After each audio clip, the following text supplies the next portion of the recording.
55 mil ingressos já foram vendidos para esse jogo. Será o segundo jogo com o time principal do Flamengo, que venceu o último jogo do Resende. O Jesus já disse que está usando o estadual, uma espécie de preparação, de jogos coletivos de luxo, para preparar o time para a Supercopa do Brasil, que vai acontecer no dia 16 de fevereiro, é isso? 16 de fevereiro. Flamengo e Atlético Paranaense vão se enfrentar em Brasília. A pergunta que eu faço para vocês é o seguinte, não sei qual é o time que o Flamengo vai botar em campo amanhã, mas dá para jogar Pedro e Gabriel no mesmo time? A gente vai botar um campinho aqui para projetar essa possibilidade para debater com vocês. Do meio de campo para frente, William Arão, Everton Ribeiro, Gerson e Bruno Henrique, Gabigol e Pedro. Essa foi uma ideia do Rafael Rezende. O Rafael Rezende é que escalou esse time do meio de campo para frente. Caiu a Arrascaeta da equipe do ano passado, né? Você está tirando a Arrascaeta do time. O Bruno Henrique está deslocado para a esquerda para que o Pedro seja referência e o Gabigol seja um segundo atacante próximo a ele, né? Isso para utilizar os dois ao mesmo tempo. Porque para jogar o Pedro alguém tem que sair, né? Exatamente, não dá para jogar com 12, né? Para jogar o Pedro e o Gabigol, alguém tem que sair. Perde um pouco de força na criação, né? A criação de jogadas, desenvolvimento da jogada, que é o Arrascaeta, né? O Gerson e o Everton Ribeiro conseguem fazer esse papel. Lógico que no Campeonato Carioca, o nível técnico das equipes são inferiores ao que vai encontrar no futebol brasileiro. Tem grandes condições de jogar, tanto no Campeonato Brasileiro também, até porque o Gabriel joga pelos lados do campo. A gente já viu essa troca do Gabriel com o Bruno Henrique durante a temporada passada. Eu não vejo problema algum. O Jesus gosta de jogar com referência, sempre foi assim, no Benfica, nos clubes que ele passou, sempre teve um jogador como referência. Hoje no Flamengo ele não tem o Pedro, né, que chegou agora. Mas eu não vejo problema algum jogar os dois assim, dessa maneira, não. Ele terminou o jogo contra o Resende. Desse desenho ele não tinha o Everton Ribeiro no lado direito, era o Michael. Mas ele tinha dois caras agudos pelos lados e Pedro e Gabigol por dentro. Nos 3-1, os gols no segundo tempo, a participação do Pedro. Aí já jogava com 4 atacantes praticamente, né? Aí esse jogo aí, Sim. Esse jogo aí, o Flamengo Pedro terminou. Faz sem querer, não é nem dele o gol, né? Esse foi gol contra. Mas o Flamengo terminou com Pedro, Gabriel, o Michael pelo lado direito e o Bruno Henrique pelo lado esquerdo. Isso. Né? Dois pontas e dois centroavantes. Né? Mas tendo o Pedro com mais características de centroavante de área e o Gabriel com mais mobilidade. Mas eles não começaram o jogo, né? Eles entraram quando estava 1-0 pro Resende. Não foi os dois, entraram após o primeiro gol do Resende, né? Começar um jogo é diferente do que durante a partida, né? A gente tem que analisar isso também. Normalmente, nos jogos do Flamengo, a gente vai ver o Flamengo terminando as partidas dessa maneira, nessa escalação. Durante a temporada, Campeonato Brasileiro, Libertadores, em muitos jogos. Mas começando, atuando dessa maneira.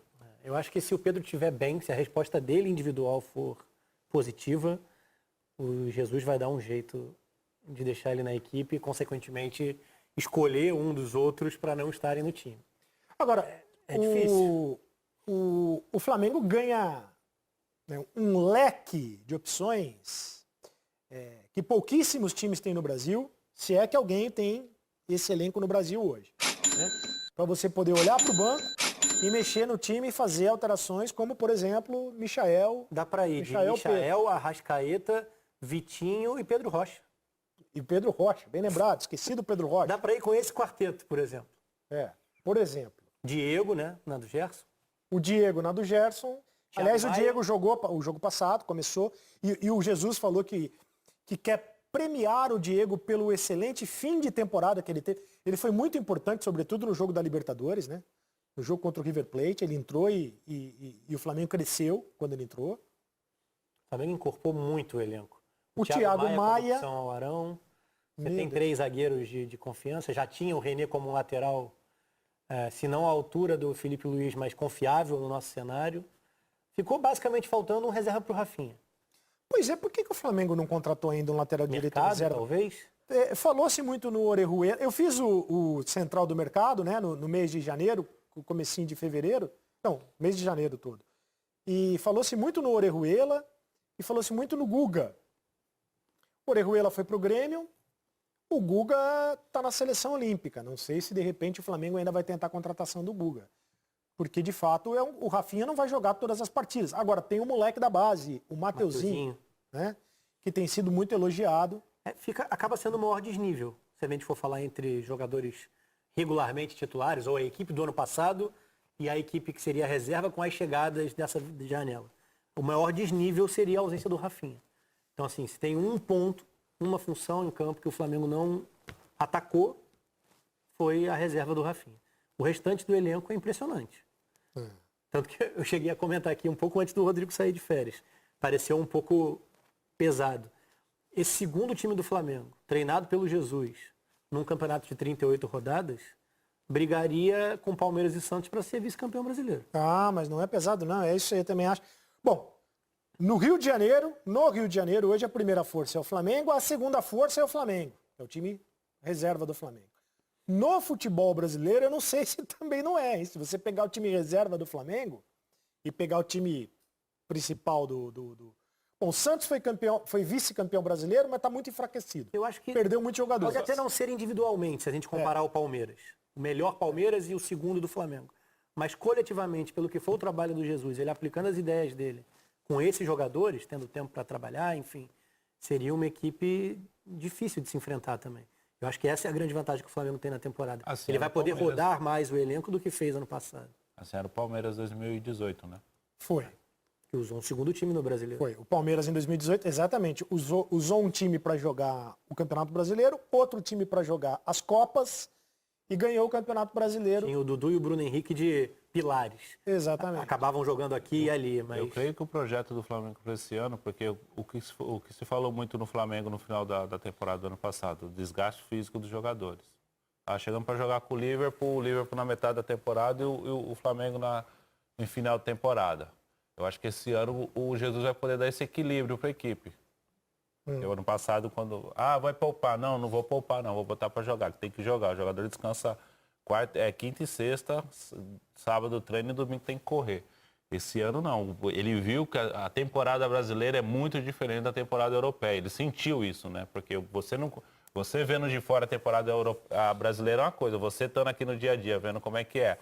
Logística, viagens, essas coisas, tudo, na recuperação de jogadores, com certeza esse planejamento do Flamengo aí é para disputar, para ganhar tudo esse ano. Eles querem ter 2 times competitivos para disputar as Copas e os campeonatos aqui do Brasil. O brasileiro por si só já é extremamente pesado quando chega naquela fase onde ele tem rodadas quarta e domingo, ali perto de setembro, outubro, ele já é extremamente pesado. Para quem ainda tem a intenção de disputar a Vera, para chegar na reta final da Copa do Brasil e da Libertadores, a Libertadores foi realidade. No Flamengo, a Copa do Brasil não era objetivo. Não aconteceu pelo Atlético Paranaense, fez um grande confronto, se classificou.